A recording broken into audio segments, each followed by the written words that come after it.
Simplement quand même pour situer très rapidement la Ligue contre le cancer. Donc c'est une association, enfin une fédération, c'est mieux comme ça. Comme ça va. Donc on est une fédération d'associations composée de 103 comités départementaux. Donc nous avons une association dans chaque département. Et nous agissons donc, pour 4 missions dans la lutte contre le cancer, dont la prévention. Et dans le champ de la prévention, c'est vrai que la Ligue est assez impliquée en faveur de l'éducation à la santé, notamment auprès des scolaires.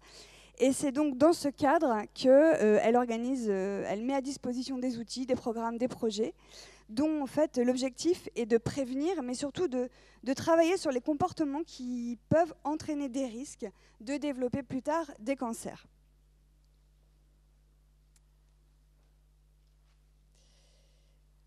Alors, ce projet de concours scolaire, l'objectif c'est de proposer une éducation à la santé à travers la création artistique. Donc il s'agit finalement d'un projet qui est proposé aux enseignants des établissements scolaires des classes de cycle 1, 2 et 3, c'est-à-dire de la maternelle jusqu'à la 6e, des écoles publiques et privées de France. C'est finalement une opportunité pour les enseignants de s'engager dans une démarche de santé positive qui va impliquer les élèves dans des activités ludiques, créatives, éducatives et participatives. L'intérêt, c'est vraiment de rendre les élèves acteurs de leurs apprentissages, auteurs de leur savoir, mais aussi vecteurs par le biais de la valorisation des œuvres qu'ils ont créées, donc vecteurs d'un message positif de prévention.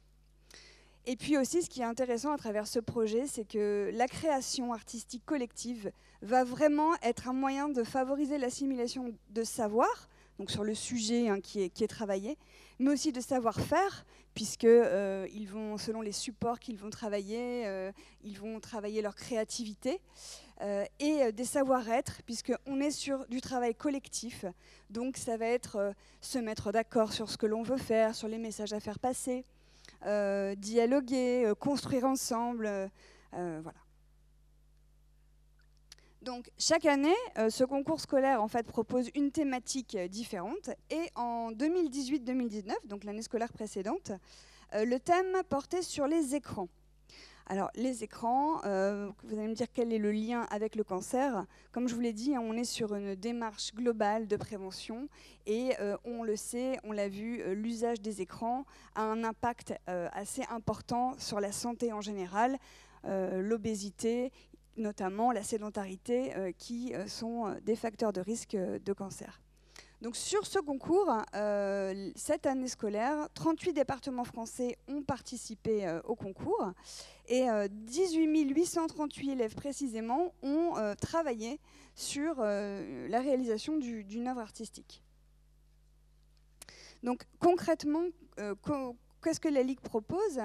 En fait, elle met à disposition des enseignants des supports, des ressources et des objectifs pédagogiques en les invitant à, tout au long de l'année scolaire, mettre en place des activités de classe qui vont permettre la découverte et la compréhension du thème de santé traité. Donc des activités de classe en préalable sur le sujet, mais aussi des activités liées évidemment à la création artistique collective. Donc les objectifs. La finalité de ce concours sur le thème des écrans, c'était de sensibiliser les enfants à l'importance d'une utilisation modérée et adaptée des écrans et aux moyens d'y parvenir afin de protéger leur santé. L'idée, c'est pas de diaboliser les écrans, ils font partie de leur vie, de leur quotidien, mais vraiment plus de travailler, de réfléchir avec eux sur la manière dont ils peuvent adapter leur comportement par rapport à un usage qui sera le moins nocif, en tout cas le plus favorable à leur santé. Donc, sur les activités de classe, les enseignants peuvent, en tout ou en partie, travailler sur différents objectifs pédagogiques ou différents sujets. Donc le sujet des écrans étant assez large, les classes ont notamment pu travailler sur l'arrivée des différents types d'écrans dans la société, l'évolution de leurs usages, comprendre qu'est-ce qui fait qu'aujourd'hui il y a tant d'écrans dans la société, comment c'était avant, l'apport et les avantages des écrans, aussi bien sûr les conditions et le contexte d'utilisation des différents écrans, à la maison, à l'école, avec les amis, l'influence aussi de l'environnement dans l'usage des écrans, bien sûr les règles d'or pour faire bon usage des écrans, l'impact de l'usage excessif des écrans sur la santé à court terme, mais aussi à long terme. Et puis après, travailler au-delà, bien sûr, travailler sur les alternatives, les leviers d'action qu'ils peuvent avoir face à un usage abusif des écrans. Et enfin, autre élément qui nous paraissait important, c'est aussi de les éveiller aux signes qui peuvent leur permettre d'identifier un usage problématique des écrans, par rapport aussi à leur père ou à leur grand frère ou grande sœur, par exemple. Alors, une fois que les œuvres ou les enseignants ont réalisé leurs travaux, dans chaque département, ils présentent finalement leurs travaux auprès d'un jury qualifié, donc composé d'associations, d'enseignants, de l'éducation nationale, d'associations du champ de la santé. Et le jury va définir des œuvres qu'ils vont primer selon le niveau d'âge ou de classe des élèves. Et ces classes primées se voient remettre un prix collectif pour la classe qui sera souvent utilisé l'année suivante pour les élèves de l'enseignant. Également, l'idée, c'est de pouvoir valoriser ce travail. Donc, régulièrement et souvent, ils sont organisés des expositions des œuvres, soit dans des lieux emblématiques, au sein d'une salle des fêtes ou de la mairie de la commune. Il y a aussi des présentations en fin d'année scolaire lors de conférences ou de soirées thématiques auprès des parents. Ou auprès d'autres élèves de l'établissement scolaire, des valorisations dans la presse, sur Internet, etc. Et autre élément également qui est assez important dans ce projet, c'est que l'ensemble des élèves, donc les 18 000 élèves qui ont participé au projet, pas uniquement les classes qui ont gagné, si on peut le dire comme ça, se voient remettre en fait un petit cadeau en fin d'année scolaire par la Ligue contre le cancer. Et ce cadeau est toujours, on essaye de faire quelque chose qui soit ludique, mais aussi éducatif, en lien avec le sujet traité, et qui peut, si possible, être joué en famille. Alors particulièrement sur cette thématique des écrans, puisqu'on sait que l'usage des enfants, l'usage des écrans chez les enfants est quand même fortement aussi dépendant de la manière dont les parents vont eux-mêmes se comporter vis-à-vis des écrans, puisqu'ils ont un rôle d'exemplarité, mais aussi dont ils vont réguler finalement l'usage de leurs enfants. Donc je passe juste très rapidement. Ce jeu en fait, qui a été remis à tous les enfants s'appelle le jeu déconnecté. C'est un livret en fait, qui compose des cartes et l'objectif c'est que les familles qui souhaitent jouer à ce jeu puissent pendant un mois relever des défis, tous les membres de la famille. Donc il y a des défis qui sont adaptés aux enfants plutôt de maternelle, des défis aux enfants de primaire à partir de 7 ans, des défis plutôt auprès des adolescents et aussi des défis pour les parents. Et donc l'idée c'est vraiment de pouvoir impliquer tout le monde et que chaque fin de semaine, donc durant 4 semaines, eh bien, la famille se réunit et fait un bilan des défis qu'ils ont eu à réaliser. Donc c'est vraiment un défi collectif pour essayer d'engager quelque chose au niveau de la famille. Et les défis sont de 2 niveaux. À la fois ce qu'on appelle des actions déconnectées, donc l'objectif c'est de pouvoir diminuer ou réduire l'usage des écrans, mais aussi des actions connectées. L'idée c'est de se dire il y a aussi un intérêt évidemment aux écrans, à Internet, et comment on peut l'utiliser de manière intéressante, interactive au sein de la famille.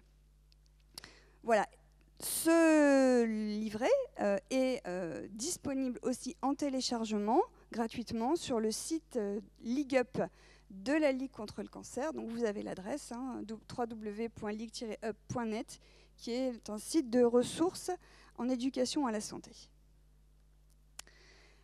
Alors maintenant, vous avez le cadre du concours, et donc on souhaitait, avec Madame Bravard, vous présenter 2 œuvres qui sont des vidéos qui ont été réalisées à la fois d'abord par une école, donc 2 vidéos primées, une école en Savoie, qui est une petite école rurale, toute petite école, avec seulement 28 élèves, et l'ensemble des élèves de cette école ont participé à ce projet, de la maternelle donc jusqu'au CM2.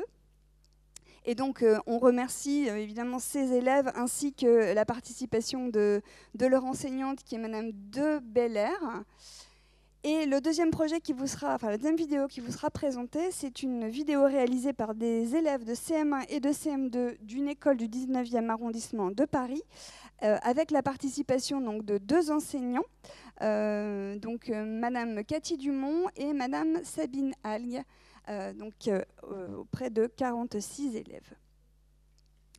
Donc, avant de vous présenter ces vidéos, petite présentation très rapide de l'objet, ou en tout cas des objectifs et du travail réalisé par ces enseignants. Donc pour l'école de Savoie, donc de Saint-François, l'école Saint-François à Longchamp, finalement l'objectif c'était vraiment de sensibiliser les élèves, comme le disait le concours, à un usage modéré et adapté des écrans. Et les objectifs complémentaires, c'est de travailler autour d'activités pluridisciplinaires. Typiquement, sur cette vidéo, les objectifs opérationnels, c'était d'apprendre les bons réflexes et les bonnes attitudes, de développer par l'analyse de situations concrètes une attitude adaptée face à l'utilisation des écrans, de favoriser l'autonomie de l'enfant face aux objets et aux personnes, et de favoriser la créativité de chacun. Ils ont pu travailler, et vous allez le voir dans la vidéo, les arts visuels, les arts de la scène, en leur permettant d'exprimer leurs émotions, leurs sentiments, les mathématiques, en appréhendant les notions de durée par rapport au temps passé sur les écrans, le français avec l'écriture d'une chanson qui reprend les aspects positifs et négatifs des thèmes, le vivre ensemble, l'informatique, ils ont notamment pu faire du traitement de texte, de l'image, du son, de la vidéo, les sciences, avec tout ce qui relève de l'impact sur la santé, et de l'activité physique, avec la réalisation et la participation à une chorégraphie simple, et donc la manière d'utiliser son corps. Donc voilà pour ce qui est de l'école Saint-François de Longchamp. Pour l'école du 19e arrondissement, vous verrez une toute autre vidéo. Alors, ce que l'enseignante nous a dit, et vous verrez également, elle a fait un témoignage des quelques élèves qui voulaient vous adresser un message, qui ont participé à ce projet l'année dernière, qui sont donc en 6e cette année. Et là, en fait, l'objectif, c'était de faire prendre conscience des bons comportements face aux écrans et de les adopter, et d'informer sur les dangers de leur utilisation excessive. La démarche pédagogique et les étapes de création de l'œuvre ont consisté en d'abord une explication et une sensibilisation avec l'appui des documents. Et surtout, ce qui est intéressant, c'est que les enseignantes ont choisi de faire travailler les groupes, les élèves, les classes en petits groupes, et chaque groupe avait une mission particulière pour traiter d'un sujet particulier qui sera présenté dans la vidéo. Ils ont ensuite écrit ensemble un scénario, fabriqué les décors, et ensuite chaque groupe a eu une mission autour d'un métier particulier qui leur a été confié et qu'ils ont grandement apprécié, par exemple un rôle de cadreur, de prise d'image, la vérification et le contrôle d'image, la mise en place de la scène et de la caméra, etc. Donc on voit aussi que au-delà du sujet, ça ces démarches permettent aussi de développer d'autres compétences qui seront utiles. Voilà, donc je m'arrête de parler et nous allons donc vous présenter la première vidéo, qui est la vidéo de Savoie. J'ai pas vu la petite croix. C'est là.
Stopper les écrans plus tôt pour sa santé. Assez dommage, assez dommage. Fallait pas t'en jouer. Ah, il aurait dû stopper les écrans plus tôt pour sa santé. Assez dommage, fallait pas t'en jouer. Sans même un revoir, tu prends ton téléphone, tu te mets sur les réseaux, tu regardes tes messages, et puis la vie des autres, tu te lasses, tu la partages, affalé dans le canapé, tu grignotes toute la soirée, des chips et des cookies, des sodas, des pizzas, c'est triste dans la famille, plus de sport ni de sourire, toutes les images de ta journée t'ont angoissé, t'arrives plus à dormir, demain tu seras crevé.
Donc voilà une première illustration remarquable qui montre le travail collectif et tout, voilà, hein, tout ce qui a pu être fait. Donc on peut vraiment les féliciter.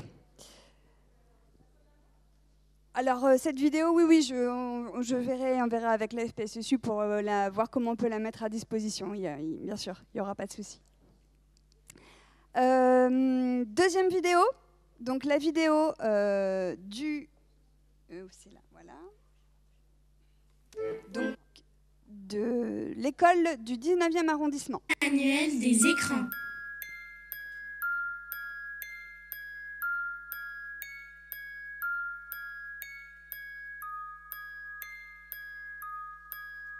Historique, nos premiers écrans. Premier cinématographe. 1895.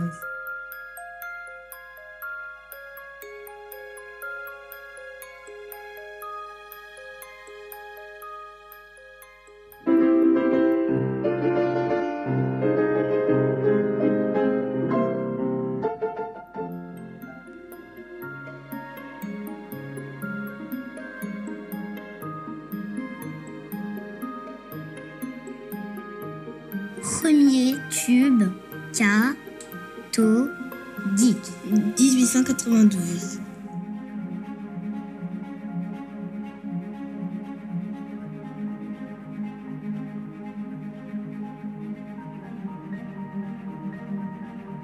Premier ordinateur.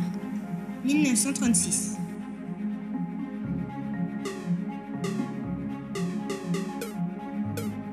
Yes. Ouais. Oh non! Premier jeu vidéo. 1970. Game over. Game over. Game over. Première tablette tactile. 1989.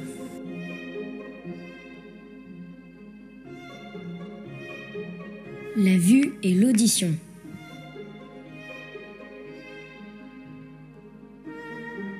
Aïe, mes yeux, où sont mes lunettes? À table! À table! À table! Hein? À table! Quoi? À table! Aïe, mes oreilles! Oh, tout est flou. La sédentarité. L'usage excessif des écrans s'accompagne généralement d'une baisse de l'activité physique. Cette sédentarité est un facteur de risque pour des maladies comme le diabète, l'obésité et les problèmes cardiaques. L'addiction. L'usage des jeux vidéo est reconnu comme addictif par l'OMS depuis 2018. Cela se traduit par l'incapacité à contrôler le temps passé devant les écrans, le sentiment de vide ou de déprime, une agressivité en cas d'impossibilité d'accéder à l'écran, l'absence d'intérêt pour le reste, la fuite des relations et le repli sur soi. Le sommeil.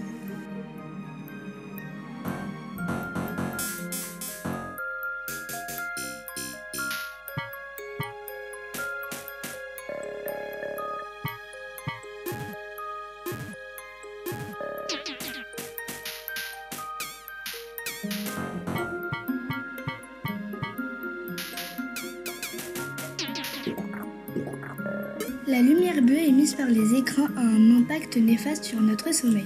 Or, le manque de sommeil a des effets sur notre santé physique et mentale. Baisse des résultats scolaires, Troubles du métabolisme, surcharge pondérale. dépression, anxiété. Il est recommandé de ne pas s'exposer aux écrans au moins 2 heures avant de se coucher. Réveille-toi! Les bons comportements.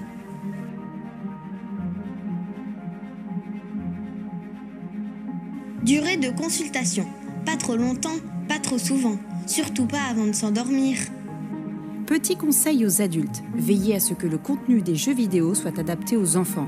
Il existe des pictogrammes qui vous informent sur les contenus et les âges à respecter.